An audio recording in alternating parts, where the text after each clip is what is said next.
भारत अकड़ गया है, कह रहा है हम रशिया से तेल खरीदेंगे ही खरीदेंगे। भारत रशिया से ऑयल परचेज करता रहेगा। Indian companies Russian oil purchase करती रहेंगी डिस्पाइट डोनाल्ड ट्रम्प्स थ्रेट के। यूएसए को याद रखना चाहिए कि भारत एक सॉवरन स्टेट है, एक ऐसा कंट्री जो अपना डिसीजन इन्फ्लुएंस होने नहीं देगा। आपको क्या लगता है ये जो इंडिया ने, नरेंद्र मोदी ने कहा है हम रशिया से हर कीमत पे तेल खरीदेंगे, आपको लगता है कि इंडिया को अमेरिका की कोई परवाह नहीं है और इंडिया जो है वो उसने ये फैसला कर लिया है कि जो भी हो हमें अपने नेशनल इंटरेस्ट को फॉलो करना है? हमारा सबसे बड़ा उनसे क्या था? तेल। और देखिए इस हद तक हम गए कि हमने वो एग्रीमेंट साइन किया। ये इसलिए नहीं होगा कि अमेरिका नहीं अलाउ करेगी। भारत की गवर्नमेंट झुकी नहीं है। हमने अपना जो तेल है जो रशिया से खरीद रहे थे उसको इंक्रीज कर दिया है, डिक्रीज नहीं किया है। और हमने मुंह के ऊपर बोला है ट्रंप के, तुम झूठे हो और तुम जो गेम्स खेल रहे हो हमारे साथ वो भी हमें मालूम है। जो डोनाल्ड ट्रंप ने कहा है मैं ईरान और पाकिस्तान को जानता हूं, वो बड़ी उसने गहरी बात की है। ना अमेरिका हमें ट्रस्ट करता है ना ईरान को ट्रस्ट करता है। और अब बात आ गई है कि हमें ये कैसे डील करेगा। वो तो यही चाहते हैं ना कि जो कंट्री भी हो वो उनके हिसाब से चले, चाहे वो पाकिस्तान हो चाहे हिंदुस्तान हो। तो इसलिए उन्होंने एक स्टेटमेंट दे दिया कि जी ये ऑयल नहीं खरीद सकते और ऑयल लिया तो सैंक्शंस लगा देंगे। ये उन्होंने चाबहार पोर्ट के टाइम पर भी यही बात की थी ईरान को लेकर। लेकिन भारत जो है वो मुझे नहीं लग रहा कि वो अमेरिका की इस वक्त सुनने के मूड में है।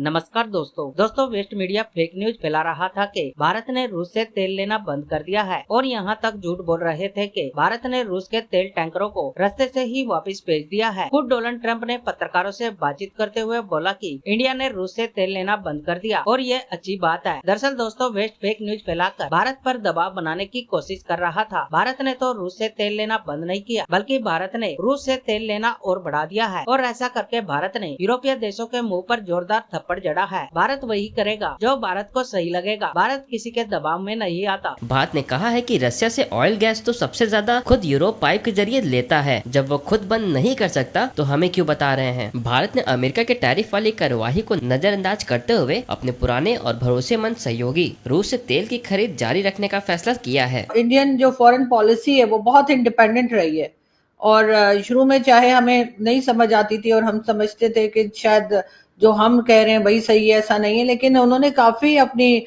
जो फॉरेन पॉलिसी है उन्होंने किसी से डिक्टेशन ना लेकर और अपनी तरफ से एक कहना चाहिए कि अपनी कंट्री को चलाया या फॉरेन पॉलिसी को आगे लेकर गए।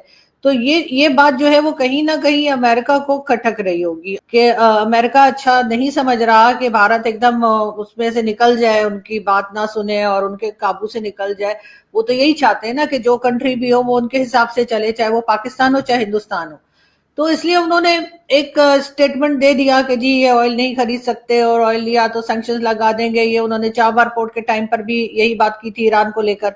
लेकिन भारत जो है वो मुझे नहीं लग रहा कि वो अमेरिका की इस वक्त सुनने के मूड में है। लेकिन कुछ भी कहिए, अमेरिका सुपर पावर है, कहीं ना कहीं से हो सकता है किसी किस्म का प्रेशर जो है उनके ऊपर बिल्ड किया जाए। क्योंकि एक तरफ कहते हैं कि इनकी इकोनॉमी के बारे में भी उन्होंने कह दिया कि डेड इकोनॉमी है, कभी कुछ कह दिया। तो ये तमाम चीजें यकीनन थोड़ा मेरे ख्याल है डराने धमकाने की कोशिश की जा रही है। लेकिन मैडम आपको नहीं लगता कि इंडिया जैसा बड़ा मुल्क जिसकी 1.4 बिलियन की पॉपुलेशन और बड़ी मार्केट और अमेरिका का यू टर्न, ये तो मतलब आपको, हमें तो चलो बाहर बैठे हुए पाकिस्तानी तो खुश हो रहे होंगे फ्रैंकली स्पीकिंग के जी इंडिया अमेरिका के ताल्लुकात खराब हो रहे हैं। लेकिन इंडिया के अंदर आपको क्या लगता है सेंटीमेंट्स हो सकते हैं कि उसके साथ दगा किया गया है, झूठ बोला गया है, उसको भरे बाजार के अंदर इस तरह की बातें उसके एक दोस्त एंड एलाय के बारे में करना, आपके ख्याल में इंडिया में क्या सेंटीमेंट्स हो सकते हैं? सर जाहिर है इस चीज को अच्छे तरीके से नहीं लिया जा रहा होगा और जो पोजीशन है वो अपने लिए इस्तेमाल करेगी इसको। वो एक उनके लिए प्लस पॉइंट हो जाएगा कि देखो जी मोदी जी की गवर्नमेंट को क्या कहा जा रहा है। और जो गवर्नमेंट है वो जाहिर है उसको भी लग रहा होगा कि भाई ये तो हमारे दोस्त है। लेकिन ज्यादातर धोखे और ज्यादातर जो नुकसान होते हैं वो ये याद रखना चाहिए वो दोस्तों की तरफ से ही आते हैं। इसलिए कि दुश्मनों से तो आप वैसे ही अलर्ट रहते हैं, आपको रहता है कि जी अगर आप कंट्रीज की बात ना भी हो, इंडिविजुअल भी हो, तो जिन लोगों के साथ हमारी बनती नहीं है या वो नहीं है, उनसे तो हम वैसे ही अलर्ट रहते हैं कि ये हमारे बारे में क्या बात करेंगे, ये हमें क्या नुकसान पहुंचा सकते हैं। लेकिन दोस्तों के ऊपर तो आपको भरोसा होता है, उनके ऊपर तो आपको यकीन होता है कि ये तो हमारे बारे में ना कोई बात करेंगे, ना हमें कोई नुकसान पहुंचाएंगे। तो जब वो नुकसान पहुंचाते हैं तो यकीनन इंसान या कंट्री जो है यकीनन बहुत डिस्टर्ब हुई होती होगी। लेकिन ये कि मेरा ख्याल है कि थोड़ा बहुत अंदाजा काफी पहले से इन लोगों को हो गया होगा और कुछ ना कुछ अंदर चल रहा होता है। जैसे आप जानते हैं कि एक कुछ खबरें ऐसी होती हैं जो बाहर नहीं आती, लेकिन गवर्नमेंट टू गवर्नमेंट जो है वो पता लग रहा होता है। जिस वक्त चाबहार पोर्ट पे काम शुरू किया था भारत ने, उस वक्त भी अमेरिका ने कहा था कि जी आप वहां काम नहीं कर सकते। तो पाकिस्तान की भी जो ऑयल पाइपलाइन है उसके ऊपर भी बात की गई थी, तो पाकिस्तान तो खैर रुक गया और पाइपलाइन पे काम उस तरह से नहीं हो सका जैसे होना चाहिए था, जैसे ईरान चाहता है। लेकिन जाहिर है कि एकदम बहुत ज्यादा प्रेशर आएगा, ये तो भारत की गवर्नमेंट ने नहीं सोचा होगा। बड़े 2 दिन से मुझे बार बार कमेंट्स डाल रहे थे, ओ जी मोदी जी यू टर्न कर गए। मोदी जी यू टर्न नहीं किए हैं, ये हालत है यू टर्न की डोनाल्ड ट्रंप के, उसके मुंह के ऊपर तेल मारा है हमने, उसी का निकला हुआ। अब ये पूरा मैं आपको बताऊंगा कि क्या हुआ, कैसे किया, और एक हरकत हमने और करी। एक और कंट्री है जिससे हमने तेल तेजी से हमने खरीदना शुरू कर दिया। नायरा के ऊपर इन्होंने सैंक्शन लगाए थे, हमने गेम को पलट दिया है। ये इंडियन मीडिया कोई कवर नहीं करेगा, सॉरी टू से, लेकिन मैं आपको विद प्रूफ दिखाऊंगा कि हुआ क्या है।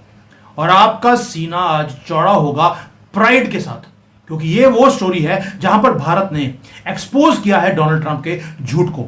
अभी झूठ शुरू कैसे हुआ? अब देखिए, कोई भी झूठ है वो मीडिया के थ्रू शुरू किया जाता है, केयरफुली ऑर्केस्ट्रेट की जाती है एक डिसेप्शन को, और आप लोग उस चीजों में फंस जाते हैं। मुझे कई बार लगता है भगवान श्री राम ने मुझे शायद इसी काम के लिए भेजा है, ये चीजों को एक्सपोज करने के लिए। और ये बैकफायर हुई है डोनाल्ड ट्रंप के ऊपर और वेस्टर्न पावर्स के ऊपर। इनको लगता था कि भारत की और रशिया की जो दोस्ती है उसे तोड़ने में ये कामयाब हो जाएंगे, नहीं हुआ। ये शुरू कैसे हुआ था? 2 दिन पहले रॉयटर्स की एक रिपोर्ट आती है।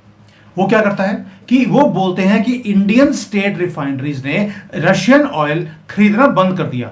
ये गोले में देखिए क्या लिखा है, सोर्सेस। ये अननोन सोर्सेस जो हैं वो कोट करते हैं हमेशा ही, और यही तरीका है वेस्टर्न मीडिया का कि अननोन लोग, जैसे हमारे यहां पर अननोन लोग पाकिस्तान में और कनाडा में काम करके आ रहे हैं, वैसे ही ये western media they love to quote propaganda against India through unknown sources. ये फॉल्स न्यूज थी जिसे पिकअप किया गया, पूरे दुनिया के न्यूज़पेपर्स को बोला गया इसको पिकअप कीजिए, ताकि प्रेशर बने मोदी गवर्नमेंट के ऊपर और लोग गालियां निकाले। मैंने आपको पहले बोला था, लोगों को गालियां निकालने के लिए यह किया गया है, और एक नैरेटिव क्रिएट किया गया कि अमेरिकन प्रेशर के नीचे मोदी जी दब गए हैं और उन्होंने यू टर्न कर लिया है। और इसी फेक न्यूज के ऊपर डोनाल्ड ट्रंप ने भी भाड़े डालने शुरू कर दिए। उन्होंने क्लेम किया कि यस, भारत ने रशियन ऑयल खरीदना बंद कर दिया है क्योंकि मैंने 25% टैरिफ का थ्रेट दिया था और पेनल्टी लगाने की धमकी दी थी। वो सेलिब्रेट कर रहा था वहां पर विक्ट्री ओवर इंडिया। लेकिन अब देखते हैं उसके एग्जैक्ट वर्ड्स क्या थे।